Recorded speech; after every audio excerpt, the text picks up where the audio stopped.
Neema TV, la bonne nouvelle du royaume.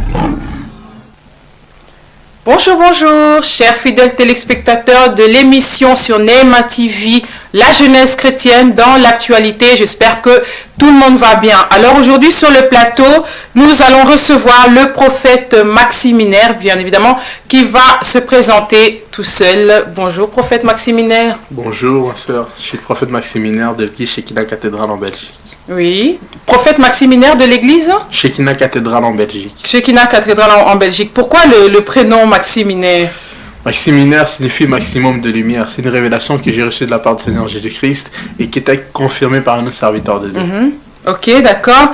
Et vous venez de quelle église, vous avez dit? Shekinah Cathédrale en Belgique. Shekinah Cathédrale en Belgique, ok. Et comment vous avez commencé votre ministère en tant que prophète? Comment est-ce que vous avez commencé? J'ai commencé vers l'âge de 15 ans, je prêchais dans les réunions de jeunes. Et puis il a plu au Seigneur d'être consacré 2 ans plus tard. Oui. Et mais bon, c'est issu à beaucoup de confirmations donc, de la part du Seigneur, par d'autres serviteurs de Dieu. Et puis bon, il a plu à mon père spirituel de me consacrer. Donc. D'accord. Et votre nom, vous dites c'est Maximinaire. Oui, c'est bien. Mais c'est quoi votre vrai prénom alors? Parce que ça, c'est votre nom en tant que prophète. Votre vrai prénom. Dites-nous. Non, prénom de naissance ou de famille? Votre prénom de naissance? Prénom de naissance, c'est Abélia. Abélia. Abélia. Abélia qui veut dire? Non, Amélia. Amélia. Oui. Ah, ça c'est votre prénom de naissance. Oui. Ok, donc mais vous préférez qu'on vous appelle le prophète Maximinaire? C'est mieux. C'est mieux. Parce que là, ça fait un peu efféminé. Amélia, ça fait un peu efféminé. Oui, c'est vrai qu'Amélia, c'est pour les filles. Ben oui. Donc on va garder le prophète Maximinaire. D'accord. Ok, c'est parfait. Et combien d'années vous avez fait dans le ministère en tant que prophète? Bientôt ça fera 11 ans. 11 ans? Oui, 11 ans dans le ministère en tant que prophète. 11 ans. Et comment dire, où est-ce que vous avez commencé votre ministère, prophète Maximinaire? Toujours à Shekinah Cathédrale. À Shekinah Cathédrale, ici même en Belgique? Ici en Belgique. Oui. En Belgique. Oui. Et à Kinshasa, vous avez pas... À Kinshasa, j'ai œuvre chez Shalom Ministry. C'est une église qui est vers Kasavubu. Oui. Chez le pasteur Manda. Le pasteur Manda, à Kasavubu. Oui. Ok. Et dites-moi, le prophète Maximinaire, comment est-ce que tu as rencontré le Seigneur? Parce que tu es jeune quand même. Oui. Comment est-ce que tu as rencontré le Seigneur Jésus-Christ sur ta route ou bien... Par les parents, tu es né d'une famille chrétienne? Je suis né d'une famille chrétienne, j'ai grandi à l'église, mais il y a une fois quand j'avais l'âge de 9 ans, le Seigneur s'est révélé en moi. Et même 2 ans plus tard, j'ai encore une autre révélation du Seigneur Jésus-Christ. Oui. Et puis quand j'ai commencé à grandir, j'étais dans la chorale, en même temps je servais le Seigneur, puis j'ai marché dans une double vie, comme beaucoup de jeunes qui servent le Seigneur. Et il a appelé le Seigneur par un de mes pasteurs, le pasteur Philippe Thibon, on m'a dit ceci: si tu t'accroches pas au Seigneur Jésus-Christ et que tu ne le sers pas dans la vérité, tu risques de mourir très jeune en fait. Ah bon? Oui, donc je dis c'est... Vous avez une vision quand vous avez rencontré, quand tu as rencontré le Seigneur, c'était par vision? C'était par vision, oui, c'était par vision. Et tu peux nous dire qu'est-ce que tu as vu dans ta vision? Bon, j'étais en train de dormir et puis le Seigneur m'est apparu, il a commencé à me dire voilà, tu dois marcher comme ça, je t'ai appelé pour ça, je t'ai mandaté pour ça. Et plus tard, j'ai eu l'apparition d'un ange aussi. Un ange? Oui. Ah ben tu es béni. D'abord le Seigneur Jésus-Christ en lui-même. Comment tu sais que c'est le Seigneur Jésus-Christ lui-même qui est venu? Parce qu'il m'a parlé audiblement. Il m'a appelé par mon prénom de naissance. Il ne m'a pas appelé Maximinaire, il m'a appelé par mon prénom de naissance. Et puis il a commencé à me donner des détails de ma vie et que moi qui pouvais le connaître et que Dieu qui pouvait le connaître. D'accord. Et c'est à partir de là que tu as décidé de tout arrêter ou c'est là que tu es rentré dans la vie chrétienne? Bon, je suis rentré dans la vie chrétienne très très jeune, mais j'ai mené quand même une double vie. Tu vas à l'église, en même temps tu pars en boîte, tu sors avec les filles. Mais quand il y a eu un de mes pasteurs m'a dit si tu continues de mener cette double vie, tu risques de mourir très jeune. Et puis là, ça sonnait comme une trompette pour moi. Et puis j'ai décidé de donner ma vie totalement à Christ et de commencer à les servir dans la vérité. Donc ça fait maintenant plus de 12 ans que je les sers sans que je puisse brancher, sans que je puisse marcher avec une double vie et tout ça. D'accord, ok. Et donc aujourd'hui, tu es venu nous parler de l'impact dans la génération. Donc comment impacter sa génération? Voilà, je suis venu vous parler comment impacter sa génération avec Christ, comment marcher dans la crainte, parce que le Seigneur m'a donné un message dernièrement, beaucoup de jeunes prédicateurs qui sont en Europe ne mènent pas une bonne vie. Donc ils prétendent servir Dieu, on les voit, ils font des affiches, ils font des réunions, Ils n'impactent pas parce qu'ils ne mènent pas une bonne vie avec le Seigneur. Donc, ils viennent nous montrer une autre facette, or qu'ils mènent une autre vie. Donc, pour impacter sa génération, premièrement, il faut marcher dans la sanctification. Oui. La sanctification, qu'est-ce que tu veux dire par la sanctification? Il y a beaucoup de choses à dire sur la sanctification. Il faut marcher dans une vie de sainteté, il faut marcher dans une vie pure et saine. Parce que le Seigneur vient te remplir, vient se manifester dans ta vie une fois que tu vis dans une vie de sainteté. Et pour que tu puisses impacter cette génération, pour que tu puisses impacter même la nation dans laquelle tu vis, il faut que tu marches dans une sainteté. Il faut que tu aies un bon témoignage aussi. Un bon témoignage. Oui, c'est important. Est-ce important d'avoir un bon témoignage pour pouvoir impacter sa génération? La Bible le dit, une bonne réputation vaut mieux qu'un bon parfum. Si tu n'as pas une bonne réputation, si tu n'as pas une bonne réputation, même dans ton entourage, même dans ta propre ville, même dans ton propre pays, comment tu vas vouloir impacter cette génération si toi-même tu ne marches pas bien? Oui, là c'est par rapport à ta marche quand tu es déjà dans la vie chrétienne, que tu dois garder une bonne réputation. Mais moi je pense, je sais pas, hein, tu me diras, mais moi je pense que le Seigneur appelle pas simplement les personnes qui marchent bien. Justement, il est venu pour les pécheurs. Oui, je n'en disconviens pas. Il est venu pour les pécheurs, mais en tant que serviteur de Dieu, quand tu te dis serviteur de Dieu, que tu te tiens devant les gens, tu dois avoir une bonne marche, une très bonne marche, une bonne réputation. Et pour que tu puisses impacter ceux qui sont du dehors, il faut d'abord que tu impactes ceux qui sont du dedans. Les gens de ta famille, les gens de ta ville, les gens de ton entourage. Si ils ne sont pas impactés, tu ne pourras pas impacter les autres. D'accord. Et là, c'est par rapport à toi-même, en tant que chrétien, en tant que chrétien, en tant que frère, en tant que serviteur de Dieu, ça, tout va de pair avec ça. Si tu ne marches pas bien, tu ne sais pas impacter. Parce que nous, on dit toujours on veut impacter. Mais les années passent, mais tu n'impactes personne. Ok, et comment faire pour impacter? Qu'est-ce qu'il faut vraiment faire pour pouvoir impacter? Donne-moi d'abord la définition du mot impacter. C'est quoi la définition du mot impacter? Bon, la définition du mot impacter, malheureusement, je n'ai pas eu le temps de voir dans mon dictionnaire, je ne le connais pas personnellement. Oui. Quand on parle de l'impactation...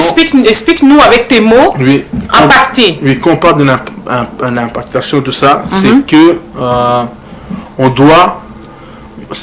impacter veut dire aussi marquer. Marquer un temps, marquer une génération, marquer un moment, marquer une ville, marquer un pays. Si tu veux réellement impacter ta génération avec le Seigneur, comme j'ai dit tout à l'heure, tu dois marcher dans une vie de sainteté. Tu dois marcher dans une vie de pureté.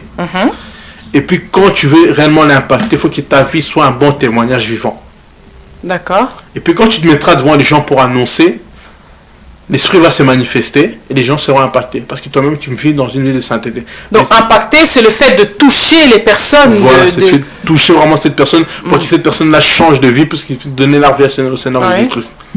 Mais est-ce qu'on n'impacte pas aussi juste avec son témoignage? Un exemple, Marie, par exemple, dans la Bible, qui était une prostituée. Marie, c'était une prostituée. On est bien d'accord, prophète Maximinaire, que aujourd'hui on parle de Marie plus en tant que prostituée, mais en tant que la femme qui est venue pleurer aux pieds de Christ, la femme qui a reçu le pardon de Christ et qui a eu une bonne marche étant avec le Seigneur. Elle a aussi impacté, mais tout en ayant quand même une vie passée assez lourde par rapport à sa réputation en tant que femme déjà. Oui, ton passé ne détermine pas ton avenir, ça c'est vrai. On est d'accord, oui. Mais c'est vrai que si l'Éternel te fait grâce et que tu vis dans une vie saine en étant jeune, il faut savoir la garder, la conserver. Mais comme moi qui vous parle, j'ai pas un passé qui est sain aussi. J'ai des moments où je vivais dans une vie qui glorifie pas le Seigneur dans ma jeunesse. Comme quoi, par exemple, si tu peux nous donner un exemple aux jeunes qui nous suivent. Aller en boîte, par exemple. Je partais en boîte quand j'étais plus jeune. Oui. Aller en boîte, sortir avec des filles, ça ne nous a rien donné. Oui. Ça n'a rien rapporté. Ça n'a rien rapporté. D'accord. Donc, c'est un peu ça ce que je peux dire. D'accord. Et maintenant, lorsque tu nous parles d'impacter la génération, tu parles exactement de quoi? Qu'est-ce que toi, en tant que prophète Maximinaire, en tant que jeune prophète, ça fait quand même 11 ans dans le ministère, c'est ça? Ça fait quand même 11 ans dans le ministère, c'est ce qui est énorme. C'est une grâce de connaître le Seigneur en étant jeune. En étant jeune et de vouloir impacter, comme tu dis, sa génération. Qu'est-ce que tu peux apporter comme plus dans la génération dans la jeunesse, dans notre génération, pour pouvoir impacter? Qu'est-ce que je peux apporter de plus par la grâce de Dieu? C'est qu'il y a un message de sanctification. Moi, le Seigneur m'a donné un message de sanctification. D'accord. C'est un message qui est simple. Ça veut dire que nous devons revenir au pied de Jésus-Christ, Oui. marcher dans une vie de sainteté. C'est un message qui a du mal à passer dans notre génération. Parce qu'une fois que tu parles de la sanctification, beaucoup de jeunes n'aiment pas écouter. Quand tu fais une prédication, tu parles de la sanctification parce qu'ils savent que non, il va nous parler de la sanctification, il va toucher quelques points. Parce qu'il y a beaucoup de jeunes, c'est ce que le Seigneur m'a dit, qui prétendent le servir, mais qui mènent une double vie. Donc, ils ont des péchés mignons, ils ont des choses comme ça. Et quand tu commences à toucher ça, beaucoup de jeunes n'aiment pas trop ça. Que tu leur laisses, il faut leur laisser dans leur vie la liberté de vivre leur vie chrétienne, voilà. Enfin, leur jeunesse. Leur plutôt. jeunesse. Mais la Bible dit que jeunes gens, réjouis-toi pendant le jour de ta jeunesse, mais sache que l'Éternel t'appellera au jugement. C'est bien beau de profiter de sa jeunesse, mais sache, il faut juste savoir qu'il y a un jugement après. Et c'est quoi exactement le message que tu ramènes aujourd'hui à la jeunesse, les personnes qui nous suivent en ce moment, par rapport à la sanctification? Si tu peux un petit peu expliciter, si tu peux ouvrir un peu le message que tu as reçu de la part du Seigneur par rapport à la sanctification. Bon, le message que j'ai reçu, elle est simple. Le Seigneur m'a demandé de dire aux jeunes prédicateurs, surtout aux jeunes prédicateurs, ceux qui font souvent des réunions, ceux qui font de bien marcher, de corriger leur marche. Parce que beaucoup, je n'ai pas envie de citer les noms, parce que j'ai vu beaucoup de visages, j'ai pas envie de citer les noms, mais le Seigneur m'a dit de leur dire de bien marcher et de corriger leur marche, sinon ils risquent de les frapper, parce qu'il y en a beaucoup qui vont commencer à mourir. C'est ce que le Seigneur m'a dit. Beaucoup de jeunes... De jeunes prédicateurs. De jeunes prédicateurs. Vont commencer à mourir d'ici quelques années, tout ça. D'accord. Parce qu'ils viennent, ils font des réunions et tout ça, mais ils ne respectent pas ce qu'ils font. Et qu'est-ce que tu appelles la sainteté? Il faut que les personnes qui nous suivent comprennent bien le message. Qu'est-ce que tu appelles la sainteté? Est-ce que tu peux donner quelques exemples de la sainteté, de comment les jeunes prédicateurs, pour pouvoir impacter, quelle est réellement leur marche, la marche à suivre pour pouvoir impacter sa génération tout en gardant cette sainteté, tout en étant vraiment dans la vie chrétienne avec la crainte du Seigneur? Si tu peux nous ouvrir un peu. La première marche à suivre, c'est très simple. Quand on parle d'une vie une vie sanctifiée, une vie de sainteté, c'est une vie pure, c'est une vie que tu te donnes toi à Jésus, tu donnes toi au Seigneur Jésus-Christ, tu respectes les commandements qui est la parole et tout ça, tu marches dans une bonne vie, tu respectes la parole, et tu respectes aussi les aînés aussi. Beaucoup de jeunes prédicateurs ne respectent plus leurs aînés. D'accord. Donc du jour au lendemain... leurs aînés, tu veux dire leurs grands frères dans la maison? Non, leurs aînés dans le ministère. Leurs aînés dans le ministère, d'accord. Okay. Donc voilà, beaucoup ne respectent plus. J'ai suivi un ami pasteur qui est en France qui disait souvent quand quelqu'un se met devant les gens pour parler, des fois quand tu parles à une personne qui est âgée, tu dois quand même un peu les vous voyez aussi. D'accord. Il y en a qui tutoient les personnes qui sont âgées, tout ça. Ça aussi, c'est pas bien. Donc quand je voulais parler de la sanctification, c'est très simple. Il faut qu'ils mènent une vie sanctifiée. Une vie où il y a la crainte de Dieu. Une vie là où ils respectent... c'est bien beau de faire des réunions. Moi, c'est pour ça que moi, j'ai dit, pourquoi beaucoup de gens me demandent pourquoi tu ne fais pas des réunions? Parce que nous, on fait des réunions quand Dieu nous dit de faire des réunions. Il ne faut pas faire des réunions souvent. Il y a même des... Par exemple, j'ai une réunion le 17 avril. Avoir un frère aussi, une réunion, c'est le même jour. D'accord. Ça, c'est mauvais. Et ça, on doit corriger entre jeunes prédicateurs en Europe. Moi, j'aimerais bien qu'on puisse se retrouver un jour, de temps en temps, même une fois par mois, une fois par an, d'en parler, dire que voilà, si un tel frère fait une réunion tel jour, moi, je ne peux pas en faire le même jour. Pourquoi, et pourquoi ça? Non, parce que si vous avez, par exemple, vous avez une réunion le 17 avril, un samedi, lui aussi va, il faut faire une réunion le même jour et dans la même ville. C'est ce qui se passe souvent ici à Bruxelles. Et pourquoi est-ce que ça ne serait pas bien d'avoir deux réunions le même jour dans la même ville à Bruxelles? C'est quoi le problème? Non, mais... Si le Seigneur s'est révélé, par exemple, à toi pour un sujet quelconque, et que le Seigneur se révèle aussi à un autre frère pour un autre sujet, et que ça tombe le même jour. Le Seigneur que nous servons, c'est un Dieu d'ordre, c'est pas un Dieu de désordre. S'il se révèle à toi le même jour, c'est que ce qui se passe souvent. Dernièrement, j'ai entendu parler d'un concert de deux frères qui étaient à Bruxelles. Oui. C'était le même jour. Et ça, c'est pas bien non plus. Quand on organise un programme de la jeunesse ou un programme de séminaire, Oui.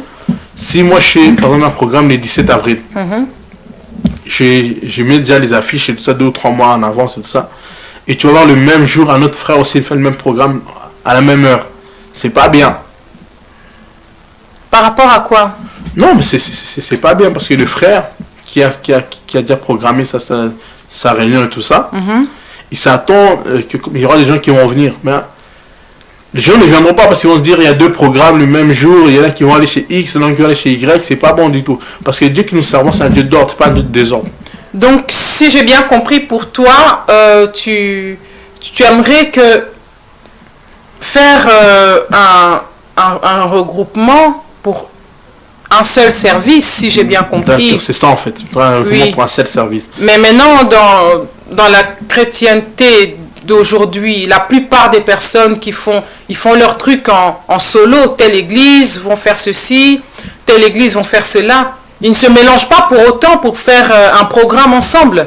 Mais c'est pas bien parce que nous sommes le corps du Christ. Nous devons marcher en connivence, on soit dans un commun accord. Oui. C'est très important. Parce que les païens les font. Nous qu'on est censé donner une bonne image du Christ, on est censé être des modèles, on doit marcher dans une vie bien ordonnée.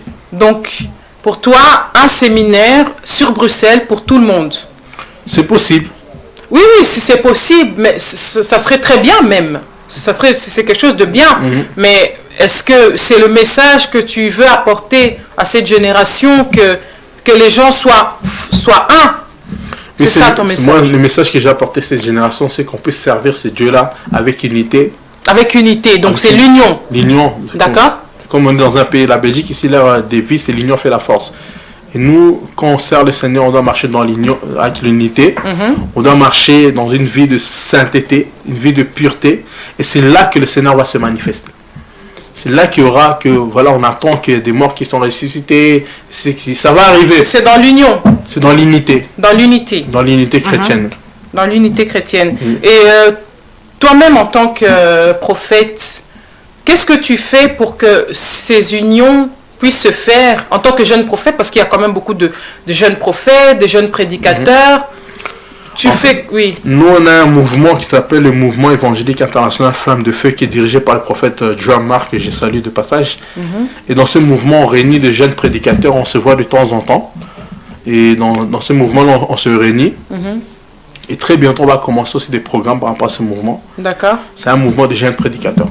Donc on se réunit de temps en temps. Donc vous regroupez tous les jeunes prédicateurs dans un seul séminaire? Dans un seul mouvement. Dans un seul mouvement. Dans un seul mouvement, on se voit, on discute un peu, qu'est-ce qu'on peut faire, qu'est-ce qu'on peut pas faire, qu'est-ce qu'on peut dire. Oui. Donc on se réunit de temps en temps. D'accord. Ok. Et tu peux nous dire un peu, c'est quoi ton parcours dans la vie chrétienne?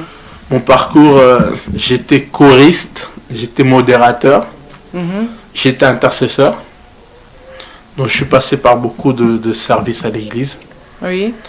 Et bon, il a plu au Seigneur d'être consacré très jeune, c'est vrai, vers l'âge de 17 ans. Mais là, je m'accroche à lui, ce n'est pas encore fini. Il a dit qu'il fera encore des grandes choses avec moi. Des grandes choses. Oui. Des exploits. Amen. C'est ça. Donc voilà. Donc tu nous disais par rapport à comment impacter dans la jeunesse, dans sa génération. Si tu peux ouvrir un petit peu, expliquer comment pouvoir impacter pour les jeunes prédicateurs qui nous suivent, par exemple en ce moment, qui essayent un petit peu de sortir. Pour impacter premièrement sa génération, comme je le dis, je vais encore le répéter, il faut une vie de sanctifié, il faut une vie de sanctification. Et il faut marcher, il faut être à l'écoute du Seigneur, être à l'écoute du Saint-Esprit. Lorsque tu es à l'écoute du Saint-Esprit, le Seigneur se manifeste. Lorsque tu mets en pratique ce qu'il te dit de faire, il se manifeste. Parce que beaucoup de soi-disant prophètes qui naissent ce temps-ci, ils n'ont ni père ni mère spirituelle. Donc c'est comme des Melchisedec. Du jour au lendemain, il devient prophète. Il n'a pas un parcours, il n'a pas un passé. On ne sait pas d'où il vient, mais il s'autoproclame. C'est dangereux de s'autoproclamer. Pourquoi? Parce que lorsque le Seigneur appelle un prophète, il les mandate. Lorsque le prophète est mandaté, il a une mission. Il a un temps prédéfini pour faire accomplir sa mission. Mais lorsque tu t'autoproclames, c'est dangereux pour toi-même aussi. Il faut toujours avoir un père là où tu viens. Par exemple, moi, Je suis passé par beaucoup d'années où j'étais assis près d'un père. J'ai dû apprendre comment prêcher, comment intervenir, comment enseigner. Parce que j'ai eu le temps d'apprendre pour que je sois devenu ce que je suis devenu aujourd'hui. Parce que j'ai un temps, je suis passé auprès d'un père. D'accord. Et je suis très reconnaissant de ce que je suis devenu aujourd'hui. D'accord. Et maintenant, l'impact en soi. L'impact en soi, c'est pas pour nous. C'est pour que Christ soit glorifié en nous. C'est pour qu'on puisse impacter la génération. Parce que ça serait triste de passer toute sa jeunesse en servant le Seigneur sans même impacter le pays où tu es. D'accord. Ça serait triste. C'est par rapport au territoire où se trouve un prophète. Non, c'est pas seulement par rapport au territoire, c'est pas seulement le ministère prophétique. Quand je parle d'impacter, souvent dans le prédicat, il y a le ministère évangélique, il y a le ministère des docteurs, le ministère des pasteurs, le ministère des apôtres. C'est pas seulement les prophètes. D'accord. C'est dans les 5 ministères. Donc, comment impacter sa génération en Christ? C'est très important. Comment, en étant jeune, comment l'impacter aussi? D'accord. Parce que quand on est jeune, l'ennemi aime beaucoup jouer avec la jeunesse. D'avoir un jeune prédicateur qui commence très bien, qu'il est en train de monter, mais à un moment qui est en train de faiblir parce qu'il y a les sœurs, parce qu'il y a ceci, parce qu'il y a cela. Donc, et tout ça, ça fait partie de la sanctification, de la vie, de la bonne marche en tant que chrétien. Voilà, ça fait partie de la bonne marche en tant que chrétien. Oui. Donc il faut vraiment respecter les principes. Parce que comme j'ai dit, il faut toujours rester à l'écoute. Quand tu as l'écoute du Seigneur, il t'accompagne. Et comment être à l'écoute du Seigneur? Comment on fait ça? Il faut être un homme de prière, un homme qui passe beaucoup de temps dans la présence de Dieu. Quand tu passes beaucoup de temps dans la présence de Dieu, le Seigneur te parle. Parce que c'est très important. Moi, comme je vous parle, même si ces temps-ci j'ai arrêté un peu mes programmes, normalement j'ai des programmes de minuit à 3h du matin tous les jours. De minuit à 3h du matin, des programmes de prière qui sont personnels? Personnels. D'accord. Donc je cherche la face de Dieu souvent la nuit. La nuit. Oui. D'accord. Mais par rapport à l'impact, tu fais quoi pour pouvoir impacter la jeunesse? Pour l'instant, je vais reprendre mes programmes d'évangélisation, parce que j'avais arrêté ça. D'habitude, on a des programmes d'évangélisation. Moi et le prophète Marc, on va évangéliser dans les rues, on va... Ah, l'évangile de la rue? Oui, on fait l'évangile de rue, on fait aussi des événements, tout ça, pour impacter un peu notre génération. Et qu'est-ce que tu penses, justement, vu que tu en parles, tu penses quoi, justement, de l'évangile de la rue, des personnes qui vont évangéliser? C'est ça, impacter, parce qu'ils sont dans les métros ou dans la rue? Non, est-ce vraiment le Saint-Esprit qui les pousse à faire ça? Non, je crois que c'est le Saint-Esprit qui les pousse à faire ça. Dernièrement, on était à Bruxelles avec les autres frères qui venaient de la France. Oui. Ça s'est bien passé, Dieu s'est manifesté. Et je crois qu'ils sont poussés par le Saint-Esprit. D'accord. Dieu s'est manifesté de quelle façon? De quelle façon Dieu s'est manifesté? Non, il y a des gens qui ont donné leur vie au Seigneur Jésus-Christ. C'est vrai? Ce jour-là, il y a des gens qui ont donné leur vie au Seigneur Jésus-Christ. Ça s'est passé où, ça? C'était à Place d'Abonnet. Ici à Bruxelles même? C'est à Bruxelles, oui. Avec des frères qui sont venus d'où? De la France. De la France. Oui. Eh bien, que le Seigneur bénisse nos frères de la France qui sont venus impacter ici. C'est ça l'impact dont tu parlais? Dont on est en train d'en parler. Oui. Ok, d'accord. Et explique-nous un peu, tu disais que tu vas faire un séminaire bientôt? Oui, j'aurai un séminaire très bientôt. Donc ça sera... Et tout ça, ça fait partie de ce que tu veux faire par rapport à la génération? Oui, tout ça, ça fait partie de ce que je vais faire par rapport à la génération. Mais je ne peux pas en parler plus, mais juste savoir qu'il y aura un séminaire très bientôt ici en Belgique. D'accord. Avec la jeunesse, on est bien d'accord? Avec la jeunesse, tout le monde est la bienvenue. Tout le monde est la bienvenue. Et tu travailles seul ou tu es plus... vous êtes à combien à faire ce travail pour pouvoir impacter cette jeunesse? On travaille avec un mouvement qui s'appelle le Mouvement évangélique international Flamme de Feu. C'est un mouvement qui est présidé par le prophète Jean-Marc de la Côte d'Ivoire, dont moi je suis le coprésident. Ici à Bruxelles? Ici à Bruxelles, oui. Ok. Et si tu as un message là maintenant à transmettre aux jeunes qui nous suivent en ce moment, qu'est-ce que tu pourras leur dire? Je pourrais leur dire ceci, de s'accrocher au Seigneur Jésus-Christ. Et je sais que la vie... des fois dans la vie semble faire des choix très difficiles et que des fois il passe par des moments très difficiles, mais il faut se souvenir d'une chose, que le Seigneur Jésus-Christ ne vous a pas abandonné, il est avec vous et il vous assiste. Si aujourd'hui nous nous retrouvons toujours en vie, beaucoup de ces jeunes, beaucoup sont nés le même jour que nous et n'y sont plus. C'est une grâce imméritée que le Seigneur nous a fait de voir encore ces jours. Donc accrochez-vous à la promesse, sachez que Jésus-Christ vous aime.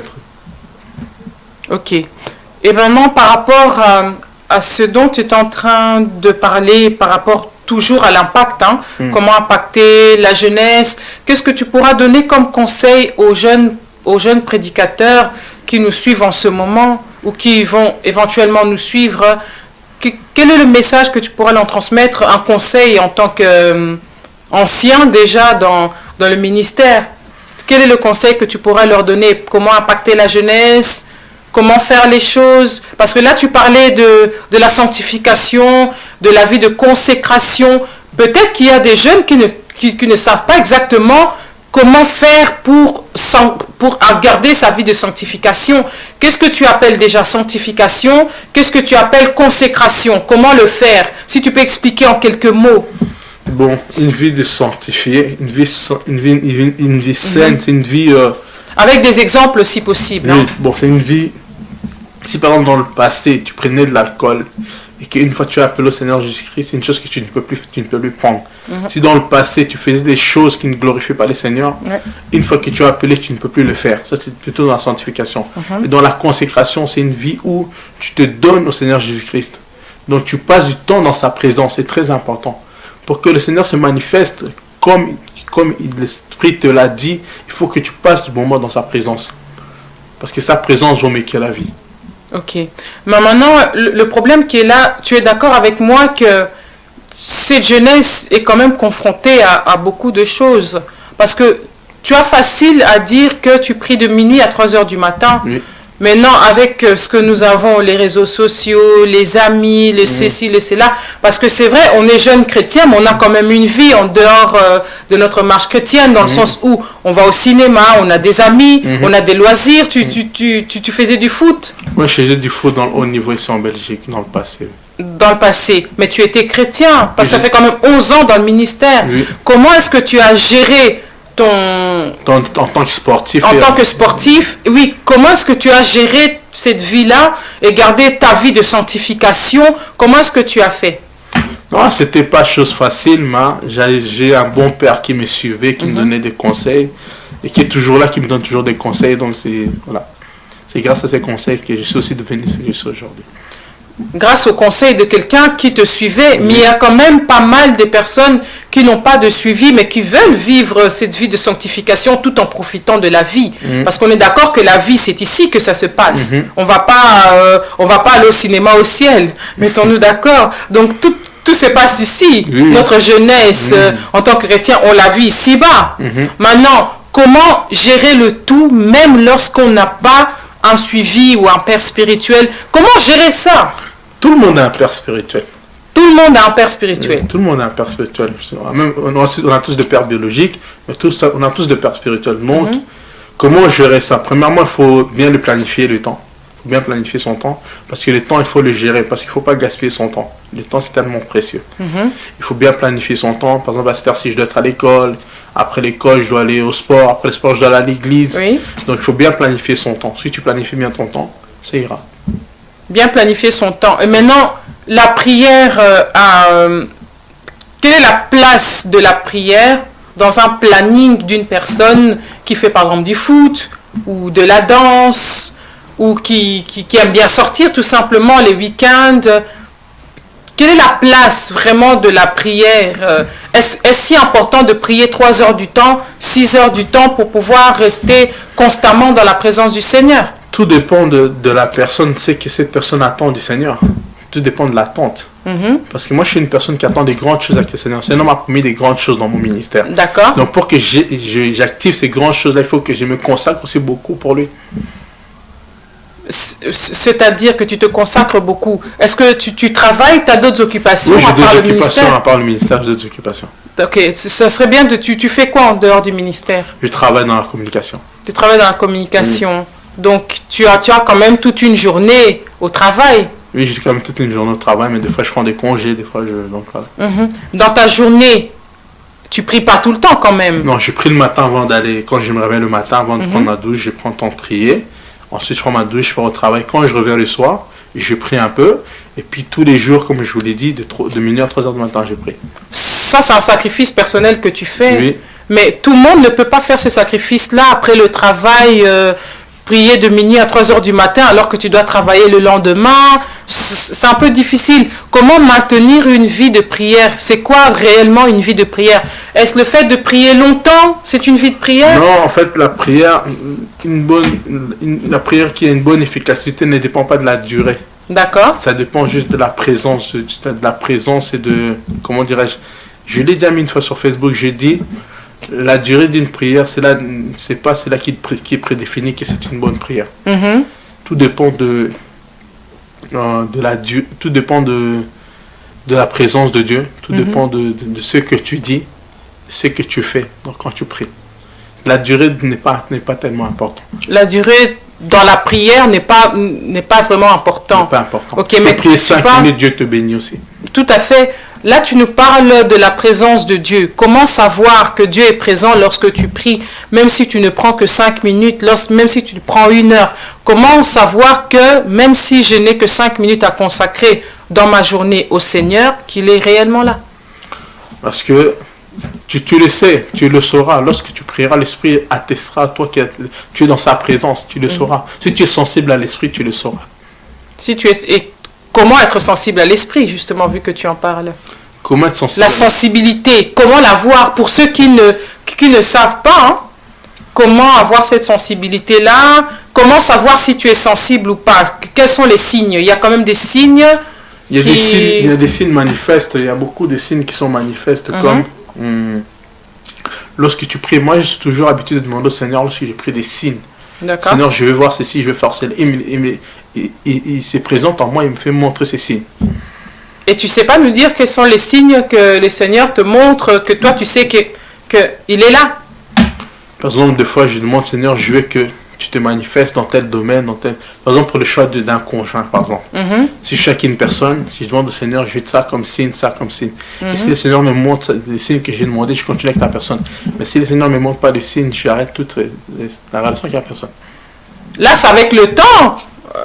Est-ce avec le temps? Parce que si c'est le choix du conjoint, le Seigneur n'est pas obligé de te montrer les choses directement telles que tu l'as demandé. Ça peut prendre 6 mois, ça peut prendre 1 an. Mais moi, ma question était dans la prière.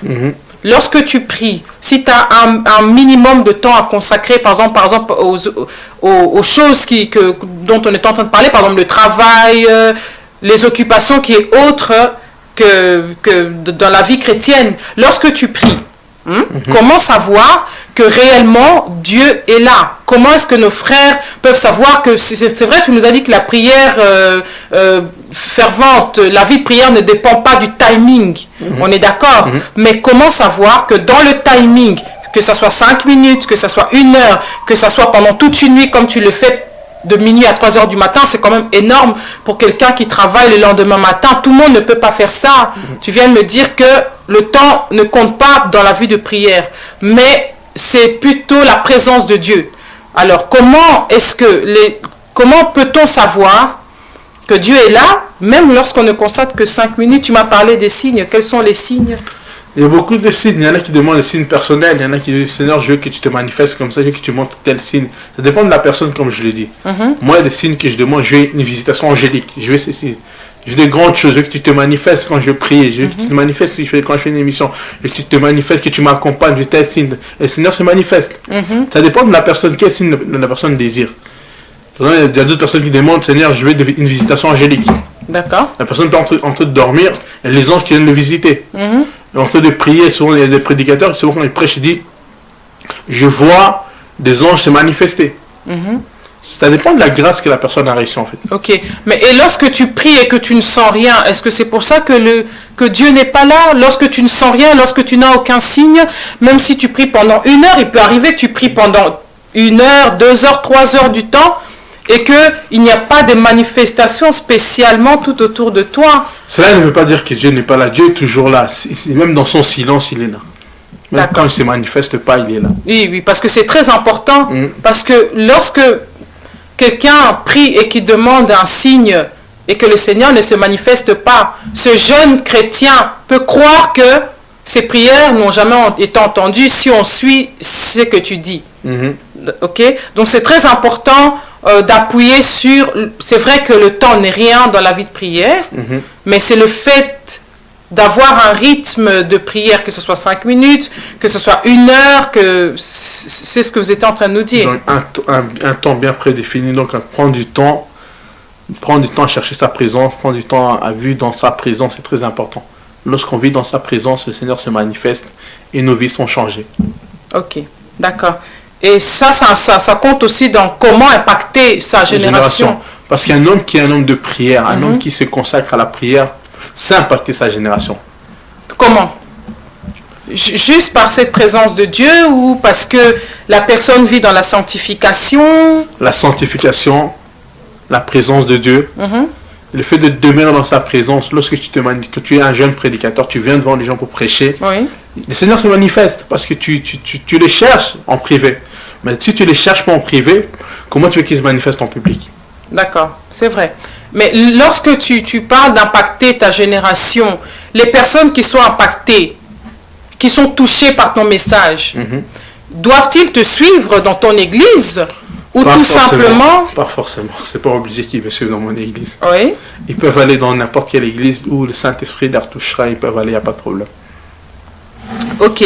Merci, le prophète Maximinaire. Est-ce que tu as un mot de la fin par rapport à l'impact? Est-ce que tu pourras encore dire à la jeunesse comme conseil ou autre? Ce que je peux dire à la jeunesse comme conseil, c'est vraiment s'attacher au message de la croix, s'attacher au Seigneur Jésus-Christ et marcher dans une vie de sanctification. La Bible dit que sans la sanctification, ni agréable à lui. Marcher dans une sanctification. Tu es d'accord quand même que c'est pas facile de marcher dans une vie de sanctification lorsqu'on est jeune? C'est pas facile, je sais que c'est pas facile, parce que je suis passé par là, donc je sais que c'est pas facile. Ah, vous êtes passé par là. Tu es passé par là toi-même, tu disais. Oui. Tu as fréquenté les boîtes de nuit, oui. Mais est-ce que c'est parce qu'on fréquente les boîtes de nuit qu'on ne vit pas dans une vie de sanctification, parce qu'on se retrouve un soir dans une boîte de nuit? En étant chrétien, on ne peut pas aller dans une boîte de nuit. Pourquoi? Parce que ce n'est pas un endroit où on glorifie le Seigneur. Donc quand tu partais dans la boîte de nuit, tu ne glorifiais pas le Seigneur? Non, pas du tout. Donc c'est un conseil que tu donnes à la jeunesse, c'est un conseil que je donne à la jeunesse, indirectement, oui. D'arrêter les boîtes de nuit. Voilà, c'est un conseil que je donne à la jeunesse. Ok, maintenant tu peux regarder la caméra et donner ce conseil-là. En fait, je demande à toute la jeunesse chrétienne, oui. Qui servait Dieu, et vous qui désirez servir le Seigneur Jésus-Christ, marchez dans une vie de sainteté, de sanctification, une vie sanctifiée. Donc ceux qui partent en boîte, je vous en prie, de l'amour du Seigneur, arrêtez, ce n'est pas bien.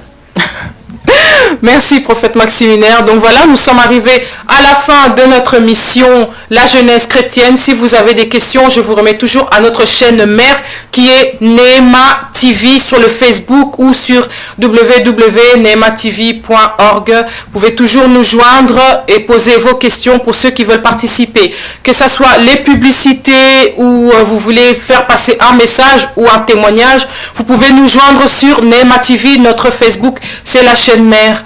Chers téléspectateurs, chers frères et sœurs, je vous retrouve la semaine prochaine. Que le Seigneur vous bénisse. C'était votre sœur Mel Touzolana. À nous revoir le samedi prochain.